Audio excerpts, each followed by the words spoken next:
Bible mission నాయకుడు, Calvary నాథుని ప్రియసుతుడు, ఫాదరు దేవదాసు. బైబిలు మిషను నాయకుడు, కలువరి నాథుని ప్రియసుతుడు, ఫాదరు దేవదాసు. అందరికీ మరణాత. ప్రభునందు ప్రియమైన దేవుని బిడ్డలారా, మరి ఒకసారి దేవుని వాక్యమును అందించడానికి దేవుడిచ్చిన అవకాశంను బట్టి దేవునికి వందనములు స్తోత్రములు చెల్లించుచూ ఉన్నాను. వినుచున్న మీకెల్లరకు మరణాత. పరిశుద్ధ గ్రంథంలో నుండి దేవుని వాక్యమును చదువుకుందాము. అపోస్తులైన పౌలు ఎఫెసీలకు రాసిన పత్రిక 6వ అధ్యాయము మొదటి 3 వచనములు చదువుకుందాము. పిల్లలారా, ప్రభునందు మీ తల్లిదండ్రులకు విధేయులై ఉండుడి, ఇది ధర్మమే. నీకు మేలు కలుగునట్లు నీ తండ్రిని నీ తల్లిని సన్మానింపుము, అప్పుడు నీవు భూమి మీద దీర్ఘాయుష్మంతుడు వగుదువు అని. ఇది వాగ్దానముతో కూడిన ఆజ్ఞల్లో మొదటిది. దేవుడు తన వాక్యమును బట్టి మనల్ని దీవించును గాక. ఆమేన్. ప్రభునందు ప్రియమైన దేవుని బిడలారా, ఇక్కడ చదువుకున్న వాక్య భాగములలో దేవుడు నీ తల్లిని నీ తండ్రిని సన్మానింపుము. ఎందుకు అనంటే, నీవు దీర్ఘాయుష్మంతుడుగా ఉండాలి అనంటే నీ తల్లిని నీ తండ్రిని సన్మానింపాలి అనే మాటను ఇక్కడ తెలియజేస్తూ ఉన్నారు. పౌలు గారు అంటూ ఉన్నారు 6వ వచనము చివరి భాగములలో, వాగ్దానముతో కూడిన ఆజ్ఞలలో మొదటిది. ఈ ఆజ్ఞలో ఏముంది? వాగ్దానం ఉన్నది. ఈరోజు నేను మీకు బోధించనైన వాక్యము యొక్క అంశము ఏమై ఉన్నది అనంటే, ఆజ్ఞతో కూడిన వాగ్దానము. వాగ్దానము స్వతంత్రించుకొనవలను అంటే ఆజ్ఞను పాటించాలి. ఆజ్ఞ అనగా తప్పనిసరిగా చేయవలసిన పని. ప్రియమైన దేవుని బిడ్డలారా, దేవుడు ఆజ్ఞలతో కూడిన వాగ్దానములు ఎన్నో దేవుడు పరిశుద్ధ గ్రంథములో ఆయా భక్తులైన వారికి, దేవుని పిల్లలైన వారికి దేవుడు ఇచ్చిన వారై ఉన్నారు. అందరము డిసెంబరు 31వ తేదీ రాత్రికాలమున క్రొత్త సంవత్సరంలోనికి ప్రవేశించగానే వాగ్దానములు తీసుకొని సంతోషించిన వారమై ఉన్నాము. వాగ్దానమును స్వతంత్రించుకొనవలనంటే ఆజ్ఞ కూడా పాటించవలసిన వారమై ఉన్నాము అనేది ఈ వాక్య భాగమును బట్టి నేను మీకు తెలియజేస్తూ ఉన్నాను. వాగ్దానమును ఒక వ్యక్తి స్వతంత్రించుకొనవలనంటే అందులో ఉన్న ఆజ్ఞను కూడా పాటించవలసిన వారై ఉన్నారు. మనము చూసినట్లయితే కొన్ని రకాల బ్యాంకుల వాళ్ళు ఫలానా లోన్ ఇస్తాము అని అంటారు. దాని చివర ఒక మాటను తెలియజేస్తారు, కండిషన్ సప్లై, షరతులు కూడా వర్తిస్తాయి అని తెలియజేస్తూ ఉన్నారు. ప్రియమైన దేవుని బిడలారా, దేవుడిచ్చిన వాగ్దానమును స్వతంత్రించుకొనవలనంటే ఒక వ్యక్తికి షరతులు కూడా దేవుడు విధించువారై ఉన్నారు. ఆ షరతును పాటించినప్పుడు వాగ్దానమును స్వతంత్రించుకోగలిగినటువంటి సామర్థ్యమును దేవుడు ఇచ్చువారై ఉన్నారు.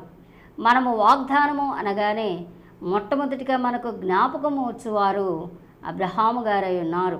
మనము చూచినట్లయితే ఆదికాండము 12వ అధ్యాయము 2-3 వచనములు చూచినట్లయితే, నేను నిన్ను గొప్ప జనముగా చేస్తాను, నీ యందు అన్ని వంశములు ఆశీర్వదింపబడతాయి, అలాగే నీవు ఎవరిని దీవిస్తావో వారిని నేను దీవిస్తాను, నీవు ఎవరిని శపిస్తావో వారిని నేను శపిస్తాను అని దేవుడు అబ్రహాము గారికి వాగ్దానము చేసిన వారై ఉన్నారు. ఆ వాగ్దానము చేసే ముందు కండిషన్ కూడా దేవుడు, షరతును కూడా ఇచ్చిన వారై ఉన్నారు. చూచినట్లయితే ఆదికాండము 12వ అధ్యాయం 1వ వచనములో షరతు మనకు కనబడుతూ ఉన్నది. నీవు లేచి నీ దేశము నుండి, నీ బంధువుల యొద్ద నుండి, నీ తండ్రి ఇంటి నుండి బయలుదేరి నేను నీకు చూపించు దేశమునకు వెళ్ళుము. నీవు లేవాలి, నీ దేశము నుండి, నీ బంధువుల యొద్ద నుండి, నీ తండ్రి ఇంటి నుండి నేను చూపించు దేశమునకు నువ్వు వెళ్ళుము. అప్పుడు నేను నిన్ను గొప్ప జనముగా చేస్తాను. నీవెవరిని దీవిస్తావో వారిని దీవిస్తాను, ఎవరిని శపిస్తావో వారిని శపిస్తాను, భూమి యొక్క అన్ని వంశములు నీయందు ఆశీర్వదింపబడతాయి అనే వాగ్దానమును దేవుడు ఇచ్చిన వారై ఉన్నారు. ప్రియమైన దేవుని బిడలారా, ఆ వాగ్దానము స్వతంత్రించుకొనాలి అంటే దేవుడు చెప్పినట్టు చేయాలి. దేవుడు ఒక షరతును విధించిన వారై ఉన్నారు. నీవు లేచి ఇదిగో నీ దేశమును విడిచిపెట్టాలి, నీ బంధువులను విడిచిపెట్టాలి, నీ ఇంటిని విడిచిపెట్టాలి, నీ తండ్రి ఇంటిని విడిచిపెట్టాలి, నేను చూపించే దేశమునకు వెళ్ళాలి. అప్పుడు ఈ వాగ్దానమును నీవు స్వతంత్రించుకొనగలవు అని తెలియజేస్తూ ఉన్నారు. ప్రియమైన దేవుని బిడలారా, విశ్వాసులకు తండ్రి అయిన అబ్రహాము తన వాగ్దానమును స్వతంత్రించుకొనడానికి దేవుడు చెప్పినట్లుగా తన దేశమును విడిచారు, బంధువులను విడిచారు, తండ్రి ఇంటిని విడిచారు, దేవుడు చూపించు దేశమునకు వెళ్ళిన వారై ఉన్నారు. అలాగే వాగ్దానమును స్వతంత్రించుకున్న వారుగా ఉన్నారు. వాక్యం వింటూ ఉన్న దేవుని పిల్లలారా, వాగ్దానం పొందటం గొప్పే, కానీ ఆ వాగ్దానమును స్వతంత్రించుకొనుట అంతకంటే గొప్ప పని అయి ఉన్నది.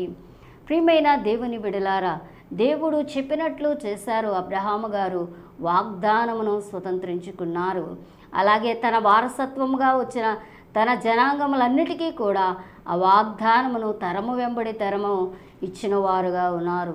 దేవుని వాక్యం వింటూ ఉన్న దేవుని పిల్లలారా, దేవుడు నిన్ను పిలిచినప్పుడు ఆయన మాటకు లోబడి ఆయన చెప్పినట్లు చేస్తే, ఆయన ప్రథమముగా నిన్ను పిలిచినప్పుడు నీకు చేసిన వాగ్దానమును ఆయన తప్పనిసరిగా నెరవేర్చువారై ఉన్నారు.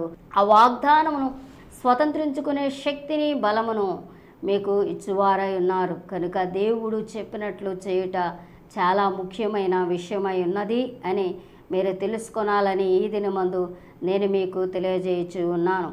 రెండవ వ్యక్తిని నేను జ్ఞాపకం చేస్తూ ఉన్నాను. అబ్రహాము భార్య యొక్క దాసి అయిన హాగరు తాను గర్భవతి అయిన తర్వాత శారాను నీచముగా చూడడం చూసి శారా ఆమెను ఎక్కువ శ్రమ పెట్టినది. ఆ శ్రమను బట్టి హాగరు పారిపోయి షూరు అరణ్యంలో తిరుగులాడుతూ ఉన్నప్పుడు దేవుని దూత ఆమెకు కనబడి చెప్తూ ఉన్నారు.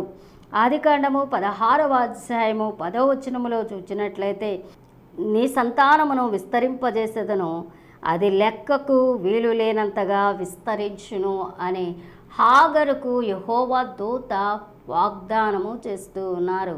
అయితే ఆ వాగ్దానాన్ని నువ్వు స్వతంత్రించుకోవాలంటే ఏం చెయ్యాలి అని అంటే, ఆదికాండము 16వ అధ్యాయము 9వ వచనములో కండిషన్ను తెలియజేస్తూ ఉన్నారు. నీ యజమానురాలి యొద్దకు తిరిగి వెళ్ళి ఆమె చేతి క్రింద అణిగియుండుము. నీ సంతానాన్ని విస్తరింపజేస్తాను, నీ సంతానము గొప్పగా మిక్కిలి గొప్పగా విస్తరిస్తుంది. అయితే అది నువ్వు స్వతంత్రించుకోనాలంటే, ఆ వాగ్దానమును నువ్వు అనుభవించాలి అంటే, ఇప్పుడు నీవు తిరిగి నీ యజమానురాలి వద్దకు వెళ్ళి ఆమె చేతి క్రింద అణిగి ఉండుము అని తెలియజేస్తూ ఉన్నారు దేవుడు. ప్రియమైన దేవుని బిడలారా, వాగ్దానము ఇచ్చిన దేవుడు దానికి సంబంధించిన షరతును, ఆజ్ఞను కూడా ఇచ్చువారై ఉన్నారు అని ఈ వాక్యమును బట్టి మనము చూస్తూ ఉన్నాము. శారా అయినా తన యజమానురాలికి లోబడి ఉండాలి అనే వాక్యమును దేవుడు తెలియజేసిన వారై ఉన్నారు. ఆమె ఏం చేస్తే దేవుడిచ్చిన వాగ్దానమును స్వతంత్రించుకొనగలదో దానిని దేవుడు తెలియజేశారు. అలాగే ఆమె ఏం చేసింది? దూత చెప్పినట్లుగా, దేవుడు చెప్పినట్లుగా తిరిగి వెళ్ళింది. షూరు అరణ్యము నుండి శారా యొద్దకు వెళ్ళింది. శారా చేతి క్రింద అణిగి ఉన్నది. అక్కడ బిడ్డను ఆమె కన్నది. ప్రియమైన దేవుని బిడ్డలారా, తర్వాత కాలములో దేవుడు ఇష్మాయేలును దేవుడు గొప్ప జనముగా చేసిన వారై ఉన్నారు. దేవుడు ఆమెకు చేసిన వాగ్దానమును ఆయన నెరవేర్చిన వారై ఉన్నారు. ఎవరు దేవుడు చెప్పినట్లు చేస్తారో వారికి దేవుడు తానిచ్చిన వాగ్దానమును నెరవేర్చువారై ఉన్నారు అనేది ఈ వాక్య భాగమును బట్టి మనము తెలుసుకొనుచు ఉన్నాము. ఇంకా మనం గమనించినట్లయితే, దేవుడు ఇశ్రాయేలీలను ఎర్ర సముద్రమును దాటించిన తర్వాత వారు షూరు అరణ్యంలోనికి వచ్చారు. అక్కడ మారా అనే ప్రదేశానికి వచ్చారు. అక్కడ చూచినట్లయితే నీళ్లు చాలా చేదుగా ఉన్నాయి. వారందరూ మోషే గారి దగ్గరకు వచ్చారు. అయ్యా, నీళ్లు చేదుగా ఉన్నాయి అని చెప్పారు. మోషే గారు ప్రార్థన చేశారు. ప్రభు చెప్పినట్టు చేశారు. దేవుడు చెప్పినట్టు చేయడాన్ని బట్టి నీళ్లు మధురంగా మారిపోయినాయి. అక్కడ దేవుడు ఒక మాటను, ఒక వాగ్దానమును ఇశ్రాయేలీయులకు ఇస్తూ ఉన్నారు. నిర్గమాకాండము 15వ అధ్యాయము 26వ వచనము మనము చూచినట్లయితే, ఐగుప్తీయులకు కలిగిన రోగములలో ఏదియు మీకు రానియను, నిన్ను స్వస్థపరచు యెహోవాను నేనే. మీరు నీళ్లు చేదుగా ఉన్నాయని బెదిరిపోయారు కదా, ఈ నీళ్లు త్రాగితే ఏమవుతుందో అని కంగారు పడ్డారు కదా, కానీ ఐగుప్తీయులకు కలిగిన రోగములలో ఏది కూడా మీకు నేను రానియను, ఒకవేళ వచ్చినప్పటికీ మిమ్మును స్వస్థపరచు యెహోవాను నేనే అని వాగ్దానము చేసిన వారై ఉన్నారు దేవుడు. ఆ వాగ్దానమునకు పూర్వము ఆయన షరతును కూడా విధిస్తూ ఉన్నారు, ఆజ్ఞను కూడా ఇస్తూ ఉన్నారు. చూచినట్లయితే నిర్గమాకాండము 15వ అధ్యాయము 26వ వచనము ప్రారంభములో కనబడుతూ ఉన్నది. నీ దేవుడైన యెహోవా వాక్కును శ్రద్ధగా విని ఆయన దృష్టికి న్యాయమైనది చేసి ఆయన ఆజ్ఞలకు విధేయులై ఆయన కట్టడలను అనుసరించి నడిచినడెలా.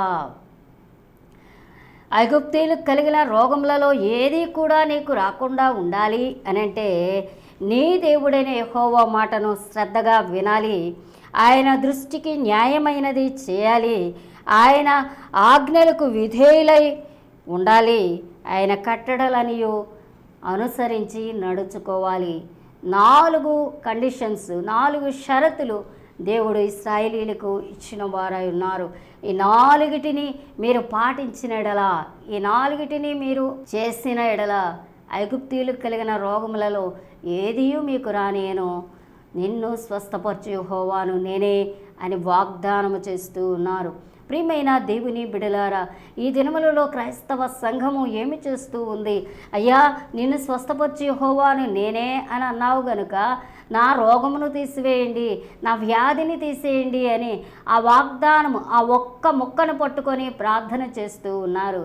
కానీ దానికి ముందర, అదే వాక్యములో ముందర దేవుడు షరతును కూడా విధించారు. ఏమి అనంటే, నీ దేవుడైన యెహోవా మాటను శ్రద్ధగా వినాలి, ఆయన దృష్టికి న్యాయమైనది చేయాలి, ఆయన ఆజ్ఞలన్నిటికీ విధేయులై ఉండాలి, ఆయన కట్టడలని అనుసరించి నడుచుకోవాలి.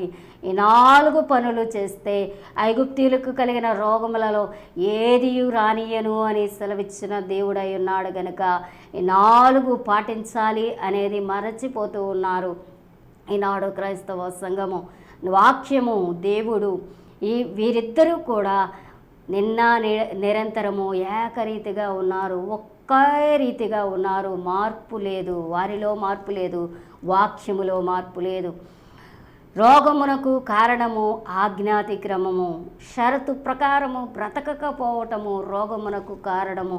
కనుక ఎందువలన రోగం వచ్చిందో విశ్వాసి పరిశీలన చేసుకొని, నా లోపమేమున్నది, నా పాపమేమున్నది, దేవుడు చెప్పిన షరతుల ప్రకారము నేను బ్రతుకుతున్నానా లేదా అని ఆలోచన చేసుకొని, ఏమైనా తప్పులు ఉన్నాయి అని నీ మనస్సాక్షి నీకు బోధించిన ఎడల దైవ సన్నిధిలో ఒప్పుకోవాలి.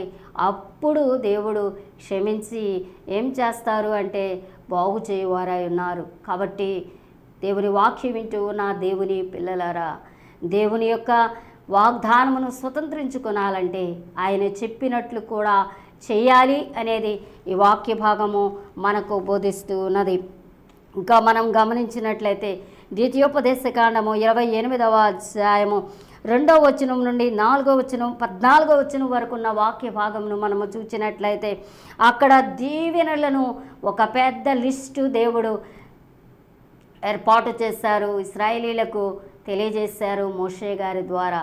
ఇదిగో నువ్వు పొలంలో దీవింపబడతావు, ఇంట్లో బయటికి వెళ్ళినప్పుడు దీవింపబడతావు, లోపలికి వచ్చినప్పుడు దీవింపబడతావు, నీ పశువులు దీవించబడతాయి, నీ దుక్కిటెందులు దీవించబడతాయి, నువ్వు పైవాడుగా ఉంటావు కానీ క్రిందవాడుగా ఉండవు అని ఇలాగూ ఎన్నో దీవెనలు దేవుడు ఇచ్చిన వారై ఉన్నారు. అయితే ద్వితీయోపదేశకాండము 28వ అధ్యాయము 1వ వచనంలో దేవుడు షరతును కూడా అక్కడ పెట్టిన వారుగా ఉన్నారు, ఆజ్ఞను కూడా ఇచ్చిన వారుగా ఉన్నారు. ఏంటి ఆ ఆజ్ఞ అని అంటే, నీ దేవుడైన యెహోవా మాట శ్రద్ధగా విని నేడు నేను నీకు ఆజ్ఞాపించుచున్న ఆయన ఆజ్ఞలన్నిటినీ అనుసరించి నడిచినడలా. దేవుని మాట శ్రద్ధగా వినాలి, దేవుని ఆజ్ఞలను అనుసరించి నడిస్తేనే దీవెనలన్నీ వస్తాయి అనే కండిషన్ కూడా, షరతును కూడా దేవుడు ఇచ్చిన వారుగా ఉన్నారు. ప్రియమైన దేవుని బిడలారా, ఈ కడవరి కాలములలో, రాకడ అతి సమీపముగా ఉన్న ఈ కాలములో దేవుని పిల్లలైన వారు ఎంతసేపటికి దీవెనలు దీవెనలు దీవెనలు అనే దీవెనల వెంట పరిగెత్తుతూ ఉన్నారు. బోధకులైన వారు కూడా ఏమి తెలియజేస్తూ ఉన్నారు అంటే వృద్ధి, సమృద్ధి, ప్రాస్పెరిటీ గురించే బోధిస్తూ ఉన్నారు. ఆ ప్రాస్పెరిటీ రావాలి అని అంటే కండిషన్ కూడా ఉన్నది. నీ దేవుడైన యెహోవా మాట శ్రద్ధగా విని ఆయన ఆజ్ఞలు పాటించినడలా దీవెనలనియో నీకు ప్రాప్తించును అని దేవుని వాక్యము స్పష్టంగా తెలియజేస్తూ ఉన్నది. కాబట్టి వాక్యం వింటూ ఉన్న దేవుని పిల్లలారా, దేవుని యొక్క దీవెనలు, దేవుని యొక్క వాగ్దానము నాకేమొస్తుందో అని క్రొత్త సంవత్సర ప్రారంభమున వాగ్దానమును అందుకొని మురిచి ఉన్నవారలారా, వాగ్దానముతో పాటు దేవుడు షరతును కూడా విధించిన వారై ఉన్నారు. దేవుడు చెప్పిన షరతు ప్రకారము ఎవరు చేస్తారో వారికి దేవుడే వాగ్దానమును స్వతంత్రించుకునే శక్తిని ఇస్తారు, వాగ్దానమును అనుభవించే దీవెన కూడా ఇస్తారు అనేది మనము గమనించవలసిన వారమై ఉన్నాము. ఇశ్రాయేలీయులకు చెప్తూ ఉన్నారు, ఇదిగో నువ్వు చేస్తున్న పనిని నిన్ను సమృద్ధిగా దీవిస్తాను, నువ్వు పైవాడిగానే ఉంటావు, క్రిందివాడిగా ఉండవు, నువ్వు అప్పిచ్చువాడుగా ఉంటావు కానీ అప్పు చేయవు. ఈ వాగ్దానములన్నీ నీవు స్వతంత్రించుకోవాలంటే నీ దేవుడైన యెహోవా మాటను శ్రద్ధగా వినాలి, ఆయన ఆజ్ఞలను అనుసరించి జీవించాలి అని తెలియజేస్తూ ఉన్నారు. వాక్యం వింటూ ఉన్న దేవుని పిల్లలారా, దేవుని మాటను శ్రద్ధగా వినాలి, అలాగే ఆయన ఆజ్ఞలన్నీ పాటించాలి. ఈనాడు దైవ సన్నిధిలో ఉంటున్నారు, దేవాలయంలో కూర్చుంటూ ఉన్నారు. క్రైస్తవ సంఘము దేవాలయంలోనికి వస్తుంది, మంచిదే. శ్రద్ధగా వింటూ ఉన్నారా లేదా? ఈ మనస్సును ఎక్కడో పెడుతూ ఉన్నారా? దేవుని వాక్యం మీద, బోధకుడు చెప్తున్న బోధ మీద, దేవుని యొక్క గ్రంథము మీద శ్రద్ధ ఉందా లేదా అనేది ఆలోచన చేసుకోనాలి అని ఈ వాక్య భాగమును బట్టి నేను మిమ్మల్ని హెచ్చరిస్తూ ఉన్నాను. ఇంకా మనం చూసినట్లయితే ద్వితీయోపదేశ కాండము 11వ అధ్యాయము 26వ వచనము నుండి 28వ వచనములో వరకు ఉన్న వాక్య భాగంలో చూసినట్లయితే దేవుడు తెలియజేస్తూ ఉన్నారు మోషే గారి ద్వారా, దీవెనను శాపమును నీ ఎదుట పెట్టుచున్నాను, నీకేది కావాలో అది కోరుకో. నువ్వు కోరుకోవాలి. దీవెన కోరుకున్నావు అనుకో, ఏం చేయాలి? నేడు నేను నీకు ఆజ్ఞాపించు నీ దేవుడైన యెహోవా ఆజ్ఞలను నీవు వినినప్పుడు నీకు దీవెన.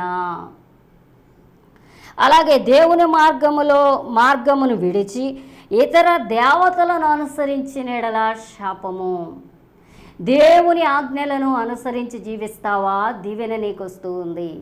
దేవుడైన యెహోవాను విడిచి ఇతర దేవతలను అనుసరిస్తావా, నీకు శాపం వస్తుంది అని దేవుడు తెలియజేస్తూ ఉన్నారు. కాబట్టి దేవుని వాక్యం వింటూ ఉన్న దేవుని పిల్లలారా, క్రైస్తవ సంఘము దేవుని ఆజ్ఞలను అనుసరించి జీవించేదిగానే ఉండాలి కానీ శ్రమలను బట్టి, కష్టములను బట్టి, నష్టములను బట్టి, తిక్కబుట్టే శ్రమలు అన్నారు దేవదాసయ్య గారు. ఈ కడవరి కాలములో విశ్వాసమును జల్లించుచు దుష్టుడైన సాతాను ఎన్నో శ్రమలను కలుగు చేయువాడై ఉంటాడు. అయినా వాటికేమి బెదరక ఉండాలి, స్థిరముగా నిలబడాలి, గట్టి గింజల వలె నిలబడాలి. అలా కాకుండా శ్రమలకు బెదిరిపోయి దేవుని విడిచి ఇతర దేవతల తట్టు తిరిగారా, శాపం వస్తుంది అని దేవుని వాక్యము సెలవిస్తూ ఉన్నది. ఈ కడవరి కాలంలో విశ్వాసములో నుండి జారిపోతూ ఉన్నారు. అనేక మంది దేవుని విడిచి ఇతర దేవతల తట్టు తిరుగువారు అనేకులుగా ఉన్నారు. అలాగే నామకార్థులుగా అసలు దేవుని వాక్యం అంటే, దేవుని మందిరం అంటే, దేవుణ్ణి ఆరాధించటం అంటే, దేవుణ్ణి ప్రార్థించటం అంటే శ్రద్ధను కోల్పోతూ నామకార్థతలోనికి దిగిపోయేవారు అనేక మంది ఉన్నారు. ఈ రాకడ సమయంలో ఇలాంటివి జరుగుతాయని యేసుక్రీస్తు ప్రభు ముందుగానే సెలవిచ్చిన వారుగా ఉన్నారు కనుక దేవుని వాక్యం వింటూ ఉన్న దేవుని పిల్లలారా, ఈ కడవరి కాలములో, ఈ రాకడ అతి సమీపముగా ఉన్న ఈ కాలములో విశ్వాసములో నుండి జారిపోయేటట్లు అనేక శ్రమలు వెంబడిస్తూ ఉంటాయి కనుక ఎన్నడూ శ్రమలకు జడియక శ్రమకు తగిన ప్రతిఫలము, శ్రమకు తగిన కిరీటము దేవుడిచ్చువారై ఉన్నారని దేవుని వైపు చూస్తూ దేవుని అనుసరించి దీవెనే తీసుకొని రావాలని దేవుని వాక్యము మనకు ఈ దినమందు తెలియజేస్తూ ఉన్నది. దీవెనలు కావాలంటే కండిషన్ దేవుని ఆజ్ఞలను అనుసరించి జీవించాలి. నీకు శాపం కావాలి అని అంటే ఇతర దేవతలను అనుసరించి యెహోవాను విడిచిపెడితే శాపగ్రస్తుడు అవుతావు, జాగ్రత్త అని దేవుని వాక్యము హెచ్చరిస్తూ ఉన్నది. ఇంకా మనము చూసినట్లయితే సామెతల గ్రంథము 3వ అధ్యాయము 10వ వచనములో చూస్తే, నీ కొట్లలో ధాన్యము సమృద్ధిగా ఉండును, నీ గానుగలలో క్రొత్త ద్రాక్షరసము పైకి పొరలి పారును. అంటే సమృద్ధి అయిన జీవనము, సమృద్ధిమైన ఆస్తిపాస్తులు, అలాగే తిండికి బట్టకు ఏమీ కొదువ లేకుండా సమృద్ధి అయిన బ్రతుకును దేవుడు మీకు ఇచ్చువారై ఉన్నారు. ఇది దేవుడిచ్చిన వాగ్దానము. అయితే దీనికి కండిషన్, షరతు ఏమిటి అని అంటే సామెతల గ్రంథము 3వ అధ్యాయం 9వ వచనములో చూస్తే, నీ రాబడి అంతటిలో ప్రథమ ఫలమును నీ ఆస్తిలో భాగమును ఇచ్చి యెహోవాను ఘనపరచినెడలా అప్పుడు నీ కొట్లలో ధాన్యము సమృద్ధిగా ఉంటుంది, నీ గానుగలలో క్రొత్త ద్రాక్షరసము పైకి పొరలి పారుతుంది అని దేవుని వాక్యము మనకు తెలియజేస్తూ ఉన్నది. కాబట్టి దేవుని వాక్యం వింటూ ఉన్న దేవుని బిడలారా, నీ చేతి పని దీవించబడి సమృద్ధి అయిన ఆహారము దేవుడు నీకు ఇవ్వాలి అని అంటే నీ రాబడి అంతటిలో ప్రథమ ఫలము దేవునికి ఇవ్వాలి, నీ ఆస్తిలో భాగం ఇచ్చి యెహోవాను ఘనపరచాలి. ఇది దేవుడు ఇచ్చిన షరతు అయ్యున్నది, ఆజ్ఞ అయ్యున్నది. ఇంకా మనము గమనించినట్లయితే యోహాను సువార్త 15వ అధ్యాయం 7వ వచనములో, మీకేది ఇష్టమో అది అడుగుడి, అది మీకు అనుగ్రహింపబడును అని తెలియజేస్తూ ఉన్నారు. మనకేది ఇష్టమో అది అడిగితే దేవుడు ఇస్తాడు. అయితే కండిషన్ ఏంటి, అయితే షరతు ఏమిటి అని అంటే ఇదే వాక్య భాగంలో మనకు కనబడుతుంది, నా యందు మీరును మీ యందు నా మాటలను నిలిచి ఉండినడలా. మనము దేవుని యందు ఉండాలి, మన యందు దేవుని మాటలు ఉండాలి. మనము దేవుని యందు ఉండాలి, మనలో దేవుని మాటలు ఉండాలి. ఈనాడు దేవుని వాక్యమును హృదయములో చేర్చుకునేవారు చాలా తక్కువగా ఉన్నారు. దేవుని యందు నిలిచి ఉండేవారు చాలా తక్కువ మంది కనబడుతూ ఉన్నారు. కానీ దేవుడు నీకేది ఇష్టమో అది అడగమన్నావు కదా, అందుకని అడుగుతున్నామని ప్రార్థనలు చేస్తారు. కానీ అదే వాక్య భాగములో దేవుడు పెట్టిన షరతును, కండిషన్ను, ఆజ్ఞను గ్రహించలేని వారుగా ఉంటూ ఉన్నారు. నీకేది ఇష్టమో అది దేవుడు నీకు ఇవ్వాలి అని అంటే ఆయన యందు నువ్వు ఉండాలి, నీ యందు ఆయన మాటలు ఉండాలి. అప్పుడు నీకేది ఇష్టమో అడిగితే అది తప్పకుండా దేవుడు ఇచ్చువారై ఉన్నారు అనే దేవుని వాగ్దానము మనకు తెలియజేస్తూ ఉన్నది. ఇంకా మనం గమనించినట్లయితే యోహాను సువార్త 15వ అధ్యాయం 21వ వచనములో చూసినట్లయితే, వానికి నన్ను నేను కనబరుచుకొందును అనే దేవుడు తెలియజేస్తూ ఉన్నారు. నేను కనబడతాను. ఎవరికి కనబడతాను అని అంటే ఇదే వచనములో దేవుడు తెలియజేస్తున్నారు. ఈ వాక్య భాగమునకు ముందు లైన్లో తెలియజేస్తూ ఉన్నారు. యోహాను సువార్త 15వ అధ్యాయం 21వ వచనములో, నా ఆజ్ఞలను అంగీకరించి వాటిని గైకొను వాడే నన్ను ప్రేమించువాడు, నన్ను ప్రేమించువాడు నా తండ్రి వలన ప్రేమింపబడును, నేను వానిని ప్రేమించి నన్ను నేను వానికి కనబరుచుకుందును. ఈనాడు దేవుడు కనబడడు, మాట్లాడు అని అందరూ అది ఒక గొప్ప సంగతిగా మాట్లాడుతూ ఉన్నారు. కానీ ఇక్కడ యోహాను సువార్త 15వ అధ్యాయం 21వ వచనములో యేసుక్రీస్తు ప్రభు తన సువార్త పరిచర్యలో తెలియజేస్తూ ఉన్నారు. ఏం మాట్లాడుతున్నారు, నా ఆజ్ఞలను అంగీకరించి దానిని గైకొని వాడే నన్ను ప్రేమించేవాడు.